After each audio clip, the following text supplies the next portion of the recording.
क्या मोदी की सीट का बदल जाएगा नतीजा? क्या अजय राय बनारस से सांसद होंगे घोषित? हिल गया मोदी ब्रिगेड, अब तक का लगा मोदी शाह को सबसे तगड़ा झटका। दोस्तों, बनारस में इस वक्त जो है प्रधानमंत्री नरेंद्र मोदी की सीट फंसी हुई है और सवाल किए जा रहे हैं कि क्या बनारस में प्रधानमंत्री नरेंद्र मोदी चोरी के वोटों से सांसद बने हैं। ये सवाल हम इसलिए पूछ रहे हैं क्योंकि कांग्रेस के नेता पवन खेड़ा ने एक बहुत बड़ा आरोप लगाया है और बहुत बड़ी बात भी कह दी है। एक तरफ एसआईआर और वोट चोरी का मुद्दा चल रहा है। राहुल गांधी ने किस तरह से 7 अगस्त को प्रेजेंटेशन के जरिए कर्नाटक की एक सीट पर धांधली की बात कही और 100% श्योरिटी के साथ कहा कि यहां पर 1 लाख से ज्यादा वोटों की चोरी हुई है। वहीं इस बीच अनुराग ठाकुर भी पीछे नहीं होते हैं। बीजेपी से आने वाले बीजेपी के बड़े नेता अनुराग ठाकुर दूसरी तरफ आपको बता दें कि फिर वही आरोप लगते हैं कि वो भी कहते हैं कि हमारे पास भी लिस्ट आ गई है और प्रियंका गांधी की सीट पर 93,000 जो है फर्जी वोटर्स थे। इसके बाद पवन खेड़ा का जवाब आता है और वो जवाब आपको अब सुनना चाहिए। इसी का इलेक्ट्रॉनिक वोटर लिस्ट की मांग कर रहे हैं। सबको यकीन हो जाएगा, हमें तो है, लेकिन कुछ लोग अभी भी बचे हैं जिनके मन में संशय है। उन्हें भी यकीन हो जाएगा कि एक बूस्टर डोज मिला था प्रधानमंत्री को। काउंटिंग के दिन आधे दिन तक प्रधानमंत्री हार रहे थे। नरेंद्र मोदी वाराणसी से चुनाव हार रहे थे। गंगा पुत्रों ने उनका इलाज कर दिया था, लेकिन एक बूस्टर डोज फर्जी वोटर्स का मिल गया। 150 मिनट तक काउंटिंग का कुछ भरोसा नहीं मालूम पड़ रहा था। कहीं सब कोई आंकड़े नहीं आ रहे थे। अचानक वापस से आंकड़े शुरू हुए और प्रधानमंत्री जीत की ओर अग्रसर हो गए। 1 लाख वोटों से जीते।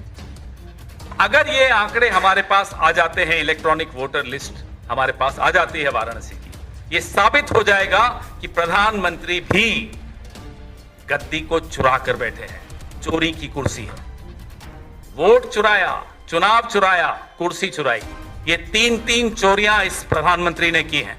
और कल अनुराग ठाकुर ने दरअसल उन्होंने सीधे प्रधानमंत्री नरेंद्र मोदी की सीट को लेकर बात कह दी और कह दिया कि हमें यहाँ आपका जो वोटर लिस्ट है वो हमें दे दीजिए, यहाँ का इलेक्ट्रॉनिक डाटा दे दीजिए, फिर हम बताएंगे कि चोरी हुई है या नहीं। देखिए क्या कुछ कहा है पवन खेड़ा ने। आंकड़े आ ही चुके हैं। तो जनाब, वाराणसी की पेन ड्राइव हम सब इंतजार कर रहे हैं। प्रियंका गांधी वाड्रा जी के लोकसभा क्षेत्र के लिए अनुराग ठाकुर जी हंसते हुए उछलते हुए बोलते हैं, देखिए 93,000 फर्जी वोट। भाई थोड़ा सोच लेते बोलने से पहले। जीती कितने वोटों से? 4,10,000 वोटों से जीती हैं। 93,000 फर्जी बता रहे हैं। मैं बता दूं आपको, बीजेपी को वहां 1 लाख वोट मिले। हम भी हैरान है कैसे मिल गए। कल उसका भी जवाब मिल गया। 93,000 फर्जी हैं। मान लो ये फर्जी वोट वायनाड में नहीं होते तो प्रियंका गांधी जी 5 लाख वोट से जीतती।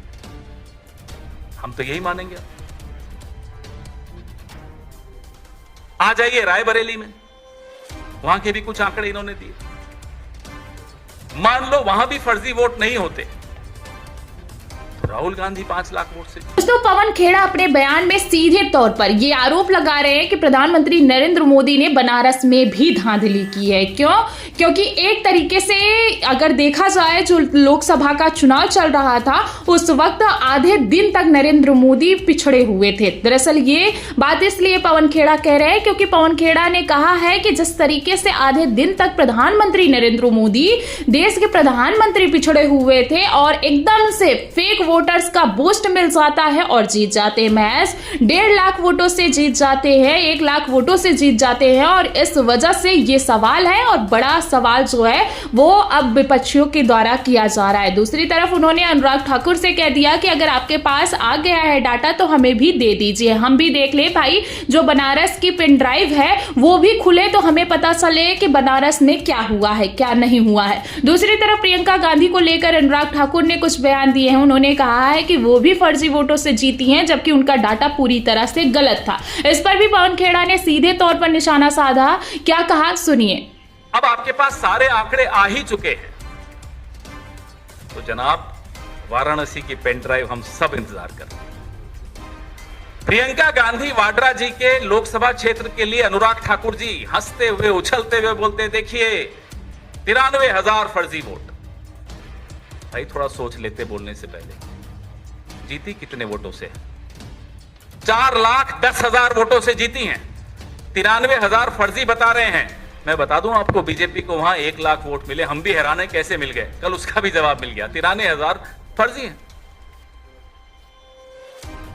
मान लो ये फर्जी वोट वायनाड में नहीं होते तो प्रियंका गांधी जी 5 लाख वोट से जीतती। हम तो यही मानेंगे। आ जाइए रायबरेली में, वहां के भी कुछ आंकड़े इन्होंने दिए। मान लो वहां भी फर्जी वोट नहीं होते तो राहुल गांधी 5 लाख वोट से।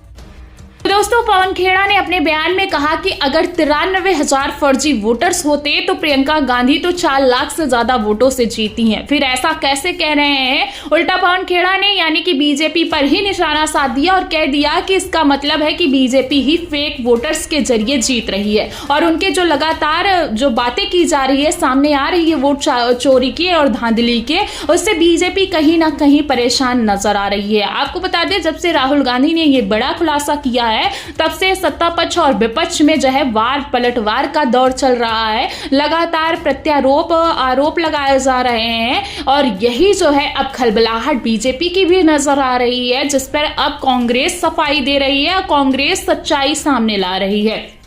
दूसरी तरफ पवन खेड़ा ने इसमें और भी बातें कही है और सही तौर पर, सीधे तौर पर उन्होंने कह दिया कि कांग्रेस ने वाराणसी की मतदाता सूची की मांग कर दी है। उन्होंने कह दिया है कि हमें आप जो बनारस की सूची दीजिए, बनारस के जो वोटर लिस्ट है उसकी हमें जानकारी दीजिए, इसका इलेक्ट्रॉनिक डाटा दे दीजिए, हम यहां पर भी पता करवा लेंगे कि धांधली हुई है कि नहीं हुई है।